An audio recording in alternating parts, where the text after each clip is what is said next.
بسم اللہ الرحمن الرحیم۔ السلام علیکم ورحمۃ اللہ وبرکاتہ۔ نبی کریم صلی اللہ علیہ وسلم نے فرمایا، اے عبداللہ بن قیس، کیا میں تمہیں ایک کلمہ نہ بتاؤں جو جنت کے خزانوں میں سے ہے؟ میں نے عرض کیا، ضرور، ارشاد فرمائیں۔ فرمایا کہ لا حول ولا قوت الا باللہ۔ رسول صلی اللہ علیہ وسلم نے فرمایا، جبرائیل علیہ السلام مجھے پڑوسی ہمسایہ کے بارے میں بار بار اس طرح وصیت کرتے رہے کہ مجھے خیال گزرا کہ شاید پڑوسی کو وراثت میں شریک نہ کر دیں۔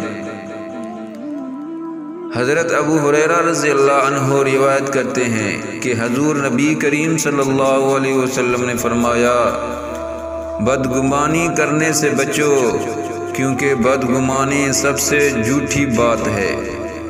ایک دوسرے کی ظاہری اور باطنی عیب مت تلاش کرو۔